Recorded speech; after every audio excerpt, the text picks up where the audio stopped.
Terungkapnya gimana, Bang? Tepatnya tanggal berapa? Terungkapnya kira-kira hari Kamis. Saya lupa tanggal Kamis berapa itu.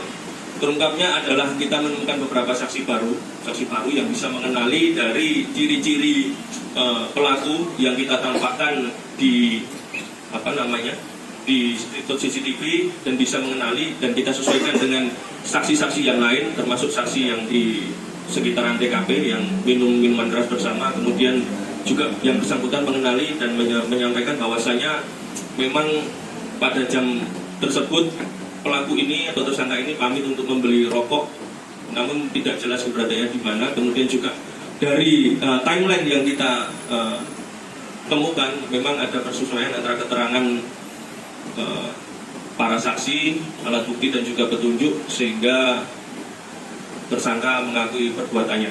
Dan sekaligus saat itu juga kita langsung laksanakan prarekonstruksi untuk memperjelas jalannya tindak pidana tersebut.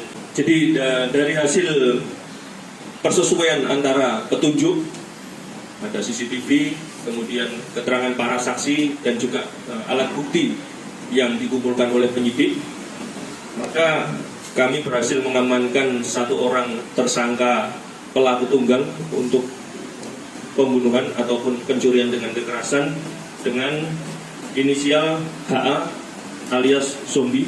Saat ini usianya 19 tahun, ketika melakukan usianya 17 tahun 9 bulan pada saat itu. Dari hasil pengamankan tersangka ini, kami melaksanakan interogasi, penyelidikan, kemudian juga pendalaman, sehingga bisa kami dapatkan kronologi kejadian bahwasanya pada saat kejadian hari Rabu tanggal 21 Desember 2022, menurut keterangan si RE yang juga merupakan teman ataupun tetangga pelaku atau tetangga di sekitaran rumah kos.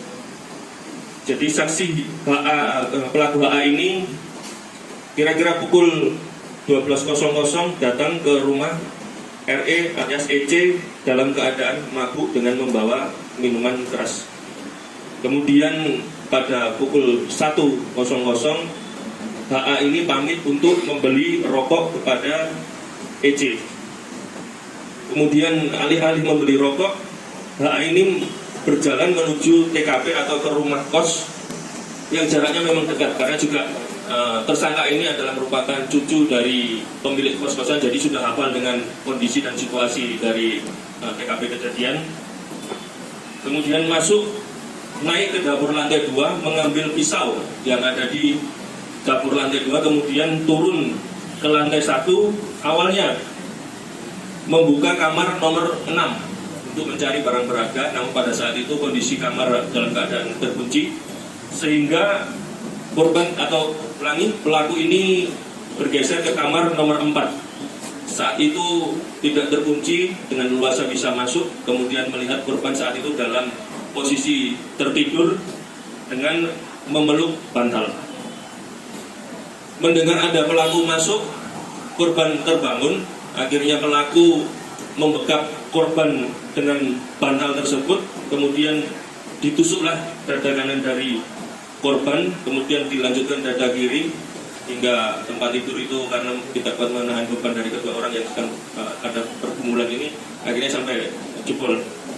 Kemudian korban meninggal dunia, pelaku mengambil HP korban, disimpan di saku celana, kemudian keluar kamar ke arah belakang, naik lagi ke lantai 2, menuju kamar mandi untuk mencuci pisau yang digunakan tersebut yang ada noda darah, dicuci dengan air di depan kamar mandi.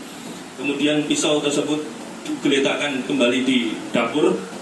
Kemudian pelaku turun ke lantai 1, belok ke kanan ke arah musola. Selanjutnya melihat ada CCTV yang menyorot ke arahnya, kemudian CCTV itu dirusak, kemudian dibuang ke gerobak sampah yang terparkir tidak jauh dari lokasi tersebut. Kemudian setelah itu pukul 3.15 pelaku ini kembali ke rumah EC, bertemu dengan saksi DA dan HA untuk lanjut minum minuman keras. Selanjutnya pukul 8.00 pada hari yang sama, pelaku menjual HP milik korban, ini HP-nya, ke saudara AK di Comboreng senilai Rp570.000.